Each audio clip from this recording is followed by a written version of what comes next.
जय हिंद दोस्तों, आज हम इस वीडियो में Lucent GK series president of India के इंपॉर्टेंट एमसीक्यूज पार्ट 2 देखेंगे। इससे पहले हम प्रीवियस वीडियो में 12 क्वेश्चन देख चुके थे और हम आगे क्वेश्चन देखेंगे। तो क्वेश्चन नंबर 30 में आपको ये बताना है, जब प्रेसिडेंट ऑफ इंडिया जो है वो इलेक्ट होते हैं इलेक्टोरल कॉलेज के द्वारा, तो इसमें से कौन जो है इलेक्टोरल कॉलेज का मेंबर नहीं है। हमारे प्रेसिडेंट ऑफ इंडिया के लिए जो इलेक्टोरल कॉलेज होता है उसमें इलेक्टेड मेंबर होते हैं लोकसभा एंड राज्यसभा, या आप पार्लियामेंट कह सकते हैं, इलेक्टेड मेंबर्स ऑफ पार्लियामेंट आप कह सकते हैं, यानी दोनों हाउस के, Lok Sabha and Rajya Sabha, and elected member of legislative assembly, चाहे वो स्टेट की हो चाहे वो यूनियन टेरिटरी की हो, लेजिस्लेटिव असेंबली। ठीक है, तो अब आप देख सकते हैं ऑप्शन ए क्या है, इलेक्टेड मेंबर्स ऑफ राज्यसभा, ये भी सही है, ये तो पार्ट होता है। बी क्या है, इलेक्टेड मेंबर्स ऑफ लोकसभा, ये भी पार्ट होता है। सी है elected members of the state assemblies, ये भी सही है। एंड डी है elected members of state legislative council, यानी लेजिस्लेटिव काउंसिल के जो मेंबर्स हैं वो प्रेसिडेंट के इलेक्शन में पार्टिसिपेट नहीं करते, राइट। तो करेक्ट आंसर जाएगा यहाँ पे option D will be correct in this case. आइए नेक्स्ट क्वेश्चन देखते हैं। नेक्स्ट क्वेश्चन आपको ये बताना है, इसमें से कौन सा पद है, कौन सा पोस्ट है जो प्रेसिडेंट के इच्छा के अनुसार संभाली जाती है, राइट। आइए मैं यहाँ पे कुछ पोस्ट आपको मेंशन कर देता हूँ जो during the pleasure of president, जो राष्ट्रपति के इच्छा के अनुसार संभाली जाती है। वो है attorney general, civil service personnel, council of ministers, governor of state, prime minister. तो ये वो पोस्ट है जो आप कह सकते हैं during the pleasure of president जो है वो होल्ड की जाती है। तो कौन कौन से पोस्ट नहीं करते हैं वो यहाँ पे मेंशन करता हूँ, जैसे chairman and the member of the UPSC, chairman and member of UPSC.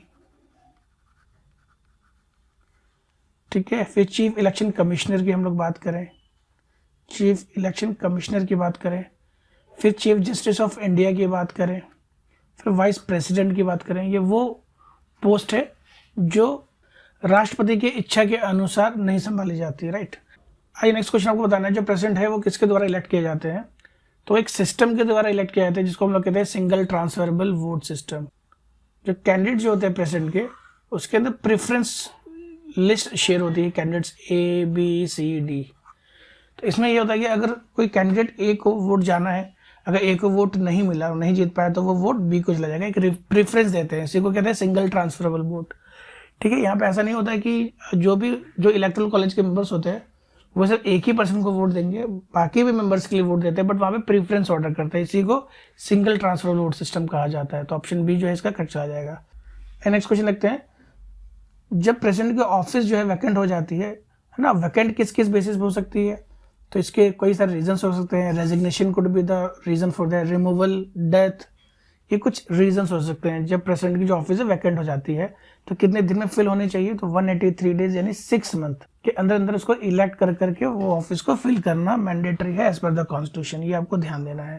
ठीक है, 6 मंथ के अंदर अंदर इलेक्शन कमीशन ऑफ इंडिया को इलेक्शन करवाना पड़ेगा ताकि इस वैकेंसी को जो है वो फिल अप की जा सके, राइट। तो आप ध्यान दीजिए, 6 month is the correct answer. आइए नेक्स्ट क्वेश्चन देखते हैं।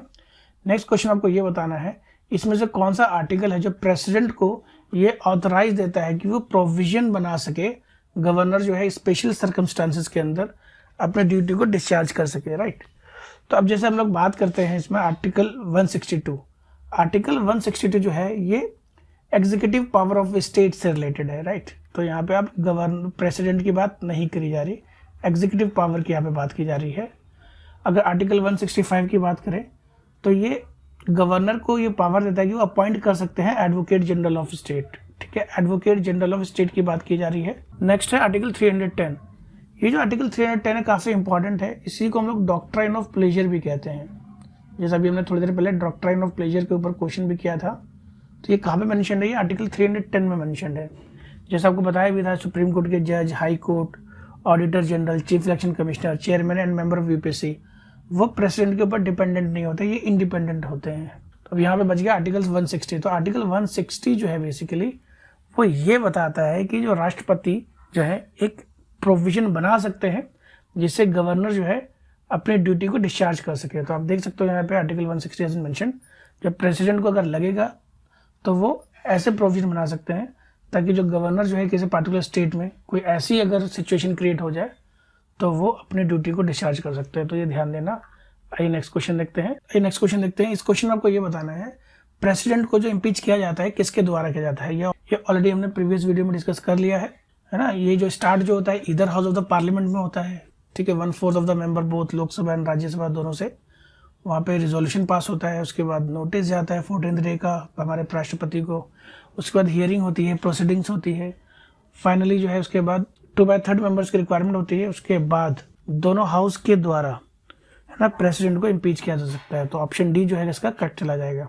आइए नेक्स्ट क्वेश्चन देखते हैं। नेक्स्ट क्वेश्चन आपको ये बताना है जो प्रेसिडेंट का जो पावर होता है, जो ऑर्डिनेंस अध्यादेश जो ला सकते हैं, वो कहाँ से लिया गया है। अगर हम ब्रिटिश इंडिया की बात करें तो गवर्नर जनरल के पास ये पावर हुआ करता था कि ऑर्डिनेंस ला सकते थे लेजिस्लेटिव काउंसिल के बिना परमिशन के लिए। ये कब आया था? ये इंडियन काउंसिल एक्ट 1861 में आया था, 1861 में आया था। फिर बाद में आप देखोगे हमारा कॉन्स्टिट्यूशन बना। ये प्रेसिडेंट का जो ये पावर जो आया है ये कहाँ से लिया गया है, ये आपको पता होना चाहिए, क्योंकि मोर देन 70% ऑफ जो पार्ट है हमारा वो गवर्नमेंट ऑफ इंडिया 1935 से लिया गया है। तो ये भी जो पावर जो है प्रेसिडेंट का, ये भी एक्चुअल में अगर आएगा क्वेश्चन तो हमारा आंसर क्या आना चाहिए, गवर्नमेंट ऑफ इंडिया 1935। बट यहाँ पे अगर ये ऑप्शन नहीं होता, यहाँ पर अगर ब्रिटिश इंडिया की बात कर रहे होते तो उस केस में हमारा इंडियन काउंसिल एक्ट 1861 में चला जाता है, राइट। तो ये क्वेश्चन पर डिपेंड करेगा कि क्वेश्चन किस टाइप का है। आइए नेक्स्ट क्वेश्चन देखते हैं। नेक्स्ट क्वेश्चन है जो इलेक्शन जो है प्रेसिडेंट का वो किसके द्वारा कंडक्ट किया जाता है। हमने अभी थोड़ी देर पहले आपको बताया भी, प्रेसिडेंट को जो इलेक्ट किया जाता है वो इलेक्ट किया जाता है इलेक्टोरल कॉलेज के द्वारा, बट वो इलेक्शन कौन कंडक्ट करता है, तो वो election commission of India. As per article 324 election commission of India जो है 6 टाइप के इलेक्शंस को कंडक्ट कर सकती है। किस किस के? लोकसभा के, राज्यसभा के, प्रेसिडेंट के, वाइस प्रेसिडेंट के, legislative assembly and legislative council. तो ये 6 इलेक्शन जो है हमारी इलेक्शन कमीशन ऑफ इंडिया जो है वो कंडक्ट करती है। आइए नेक्स्ट क्वेश्चन देखते हैं। नेक्स्ट क्वेश्चन आपको ये बताना है कि अगर प्रेसिडेंट ने अपनी पावर आर्टिकल 356 के अंदर अगर लगा दी तो स्टेट में क्या होगा। तो आपको मैं बता दूं जो आर्टिकल 356 है, आर्टिकल 356 का मतलब होता है, इसको हम लोग प्रेसिडेंट रूल भी कहते हैं।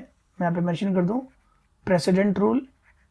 इसी को हम लोग स्टेट इमरजेंसी भी कहते हैं, स्टेट इमरजेंसी, और इसी को हम लोग कॉन्स्टिट्यूशनल इमरजेंसी भी कहते हैं, कॉन्स्टिट्यूशनल इमरजेंसी।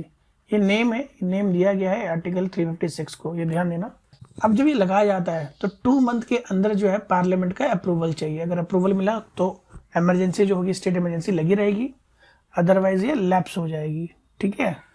और 2 मंथ के बाद जैसे अप्रूवल मिल गया तो अप्रूवल मिलने के बाद हर 6 मंथ में, every 6 month, first time 6 month तक ये वैलिड होगा और फिर उसका अप्रूवल चाहिए होगा फिर नेक्स्ट 6 मंथ के लिए लगाने के लिए। तो 6 मंथ में इसका जो है अप्रूवल चाहिए होता है पार्लियामेंट की तरफ से। मैं लिख देता हूँ अप्रूवल रिक्वायर्ड। और अगर मैक्सिमम पीरियड की बात करें तो 3 इयर्स तक ये लगाया जा सकता है।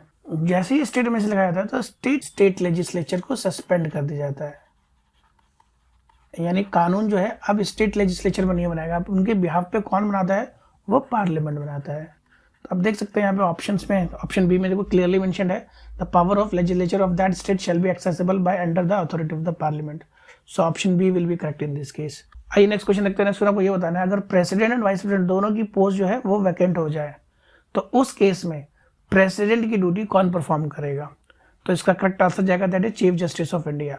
आपको बताता चलो अगर प्रेसिडेंट का ऑफिस वैकेंट होता है, अगर वाइस प्रेसिडेंट होंगे तो वाइस प्रेसिडेंट जो है वो एक्टिंग प्रेसिडेंट की तरह एक्ट करेंगे, अगर वो भी नहीं है तो चीफ जस्टिस ऑफ इंडिया बनेंगे, ठीक है, एक्टिंग प्रेसिडेंट बनेंगे। फिर इलेक्शन होगा 183 डे के अंदर अंदर, फिर नए प्रेसिडेंट आ जाएंगे। जैसा आपने देखा भी होगा जब वीवी गिरी की बात करें, जब वाइस प्रेसिडेंट वीवी गिरी थे और उस वक्त जो प्रेसिडेंट थे वो जाकिर हुसैन थे, वो जैसे ही उनकी डेथ हुई तो डेथ के बाद जो है वीवी गिरी ने भी रिजाइन कर दिया था और उस केस में जो चीफ जस्टिस जो थे जो जिनका नाम था मोहम्मद हिदायतुल्लाह, वो एक्टिंग प्रेसिडेंट बने थे, ठीक है। ये चीज़ आपको पता होगी।